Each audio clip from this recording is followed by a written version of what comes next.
Hey folks, welcome to today's video. I am beginning a new project, the third version of Micro Gotham City again. I've built this Gotham sign and I started the Batcave mock, which is looking pretty good. And I've had the best time building the actual Gotham Skyline set. This little one sat and played Duplo next to me and she loved it. We had a great time. So, obviously, I bought the Batman animated series Skyline set. I used all my VIP points, so I got £170 off the price, but it was still expensive. I recently watched Ash and Flash, the LEGO YouTuber's review of the set, and I agree with everything he said. It was a great review. The only way I can describe my feelings is this set was made for me, exactly what Ash feels too. I was 7 when the animated series came out. I had the Batman games on my Amiga 500 computer. Batman Returns had just come out. It was peak Batman. And the animated series was my Batman. I loved it. I watched every episode. I 100% had no doubt I was straight as a kid, as I totally fancied Poison Ivy. I absolutely loved her and would happily have kissed her to my own death. I could go on and on about how good the stories were, the look of the cars and the city, the character design, Paul Dini's writing, and Bruce Timm and all the other amazing creative people behind the show. It is the gold standard of Batman as far as I'm concerned. So finally to have sets from LEGO, it's about time. Anyways, I don't need to bang on about how good this set is. You know it is. It's expensive, it's jaw-dropping, and if you're an animated fan, it's a must-have set along with the Batmobile as well. But a big point of contention is the stickers. Fuck off, LEGO. Total shower of fucking twats. These should all be printed. It's a fucking joke that they're not. In a few years, these will all be peeling slightly and looking terrible. It sucks, and I think it's extremely cheeky of LEGO to do this on expensive sets. It should be printed. Anyways, rant over. Oh, but the instructions were really nice though, so that was good. Right, so here we are in my build room in the garage. It is currently -2 outside and I've got the heating on, but we're here. It's a bit of a jumble and I'm ready to take this set apart. It wasn't built for long, but I have really enjoyed having it up on display, but it's time to do it. Because I'm going to be building a 3 grey baseplate mock using every building in this set, and I'll be using the Batman sign to say Gotham instead. So a bit of a challenge. This set has sort of 3 layers to it, and I'm going to try something similar, but I will make a little standalone version of Arkham Asylum on a hill. That's going to be cool. And I'll have like a higher row at the back with skyscrapers and railways and obviously a subway as well at the front and a few bridges. And you've already seen the start of it, the Batcave, which will be a standalone mock, but on the grey baseplate will be Wayne Manor on the right side of the mock. And I'm going to make all these buildings properly 3-dimensional standalone buildings and skyscrapers. I've already split it apart and I'm sort of cataloguing all the buildings, keeping them relatively intact on trays to use them later.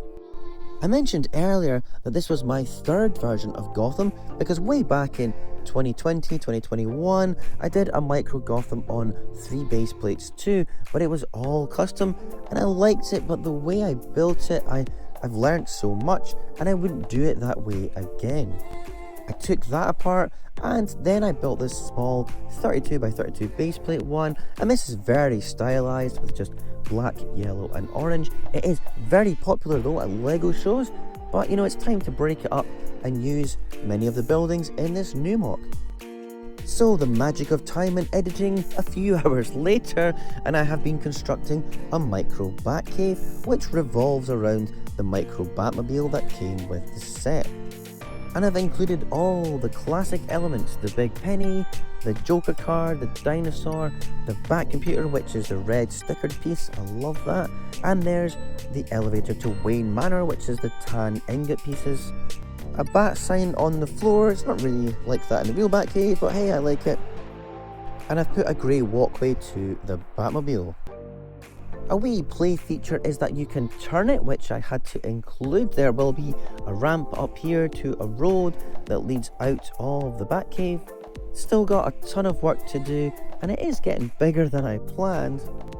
Oh, and this is the mechanism. It's just those wheels from Mario sets. Dead simple, but it works and it's reliable.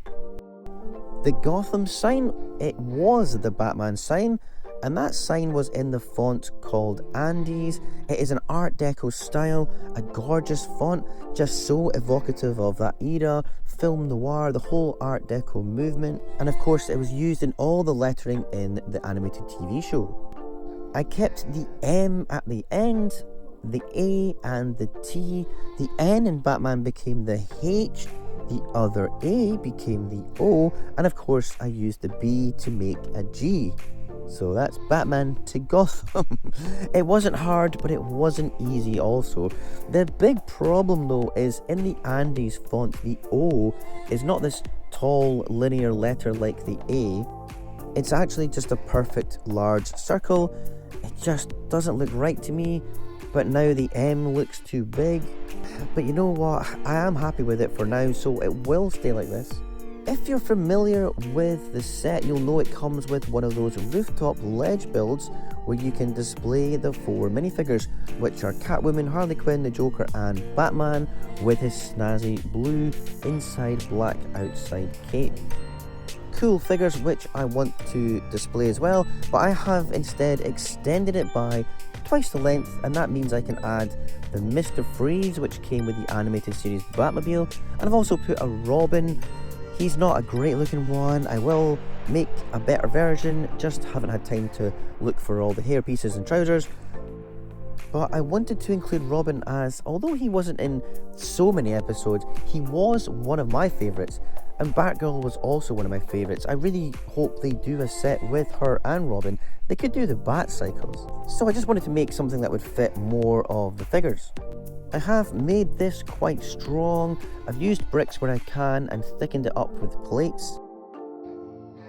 And the more I look at it, I do like it. We're always our own worst critic, and although the M seems large and isn't counterbalanced by a large circular O, I think it's fine, as I'm making a display for the minifigures with this. Now I have finished the Batcave. And I've finished the Gotham display too. Let's have a sneaky peek at it. What I've done is built my Batcave with this big black structure on top. The Gotham sign is now very much part of this. It's built into it very structurally. I've got the figs on top and the bat sign. It's cool. Next time I will show this properly, and of course the start of the city will begin. I do have a deadline for this whole mock to be finished, which is February 20th, as that weekend I'm taking it to Bricktastic in Manchester, which is the largest LEGO convention in Europe. Got to get on with it. I only have 9 days off in the next few weeks to do it, so no pressure. Anyways, catch you on the same Bat channel at the same Bat time. Bye!